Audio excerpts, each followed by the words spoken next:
Hello guys, so nandito ako sa company pero papalis na ako. Puntahan ko si Takeda-san, yung kaibigan kong Hapon. Then pupunta kami sa Kurumaya, magre-rent kami ng truck at may kukunin kami mga pipe yung ginagamit ko sa pambako doon sa farm. So kahapon meron siya nakita na may nagbebenta, mura lang. So tinawagan niya ako and binili niya 80 pieces kahapon kasi marami yung kailanganin namin. Pununtahan ko siya kahapon, kaya nga lang hindi kasya sa ganitong truck, yung maliit na K-truck ang tawag dito, or truckito sa atin. Hindi po kakasya yung 80 pieces na pipe. Kahit dalawang truck ang gagamitin namin, makakailang biyahe kami. Tapos ang layo pa ng biyahe. Kaya umuwi na lang kami kahapon. And kagabi naghanap ako ng re-rentahan ng truck.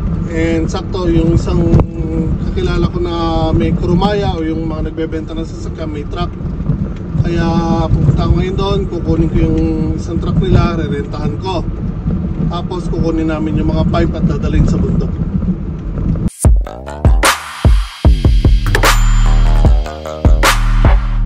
Okay, so dito na ako sa bahay ng kaibigan ko. Yung truck niya gagamitin namin papunta doon sa may arkilahan ng truck. Kasi maraming tools sa truck ko, kaya ayaw kong dalahin yun kasi ilalabas ko pa lahat doon sa likod tapos ipapasok na naman. So ito walang nakakarga dyan, kaya ito na lang gagamitin namin. So punta na kami doon sa rentahan ng truck. Okay guys, so dito na kami sa rentahan ng mga sasakyan. Itong truck na to, itong hang or 1.5 na tonelada ng truck hang. Hiramin namin. Ayos pa. Tanong natin kung magkano ibebenta. So ito gagamitin namin truck. Rentahan namin. At hakotin natin yung mga baka. Okay guys, so dito na po tayo sa sinabi kong, ayan po, yung pinagbilihan ng mga pipe. So ito, dali natin yung truck. Ako yung nagmaneho. So yeah, mura na lang natin nakuha kasi medyo mga luma. So ito, nabili na po lahat yan, nabayaran na kahapon. And today, habol natin na makuha din yung mga maiksi na naandun. So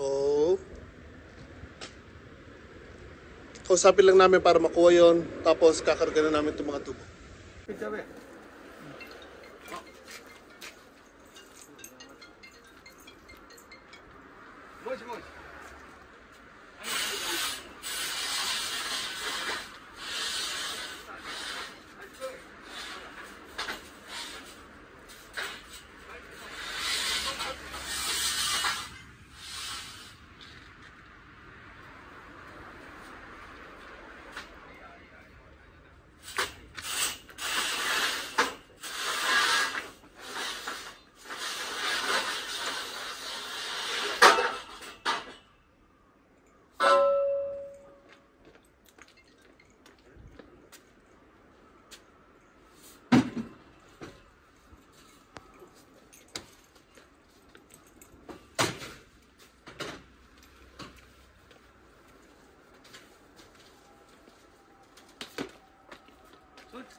Dati nagay ka na sa kodi kinaya. Sumpa. Atanchaw. Oku, sakit data na ito. Kucho di kinaya ka na.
重いでしょ、パイ。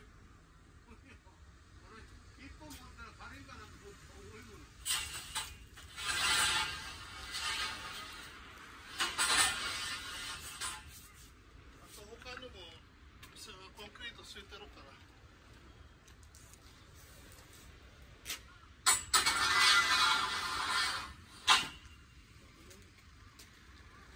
新品と違う。ああ、違うな。多分これプレミアムとか。今のやつは軽いよ。前のは重いから。前のやつのがいいもんな。10万でも大丈夫だよ。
Masyado na mabigat, guys. Delikado, baka pumutok yung gulong. Ibabawas ako.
Papa, konjuman ka tayo.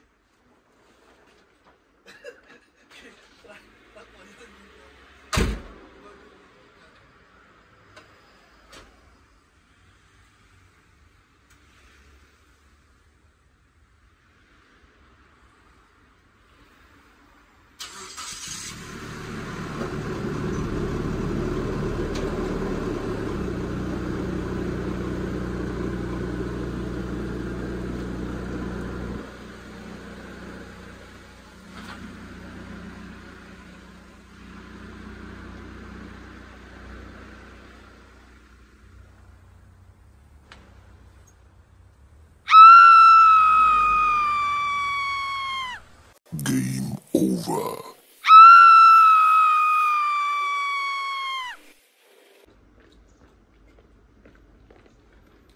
Naiwan ko na naman ang cellphone ko. Diba? Okay guys, andito na naman po tayo. Babalikan natin yung natira nating bakal na hindi natin ikarga kahapon. Kasi sobrang bigat na po. Yung gulong ko baka pumutok. So andito yung nagbebenta ngayon. So try natin kung matatawaran natin yung mga bakal doon para makuha din natin. So for the meanwhile, sasampa ko lang itong mga bakal dito. Hindi na ako kukuha ng video habang nagkakarga kasi baka maiiwan ko na naman ang cellphone ko. Delikado. Hello guys, good morning po. So third day na ngayon. Simulan naghakot ako ng bakal. So ayan. Ayan, nasa akin pa rin yung nirentahan namin na truck. So nag-umpisa kami ng makalawa.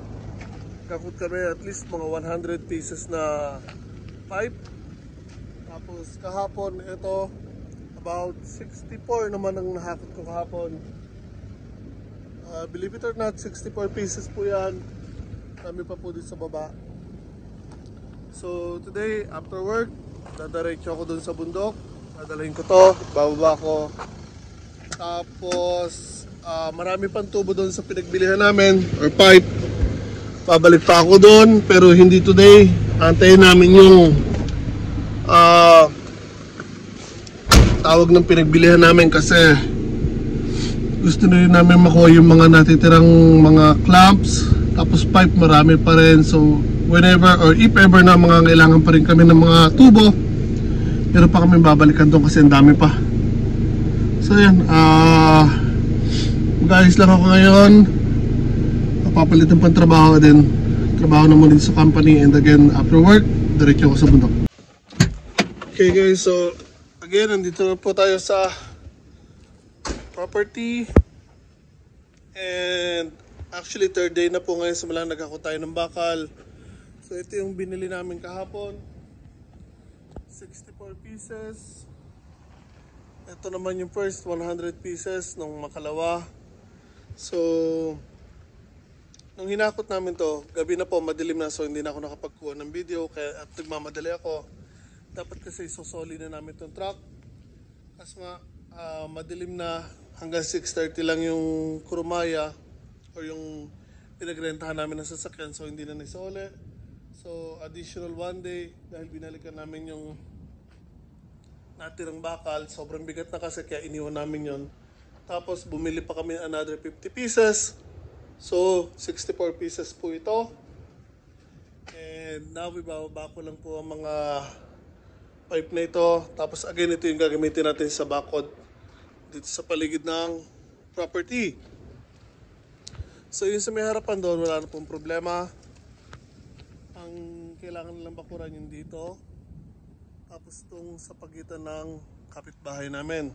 So again, puputulin ko lahat ng mga puno na yan. Tapos lalagyan natin ng bakod para hindi tayo magkaroon ng problema sa kapitbahay. So babakal lang to guys.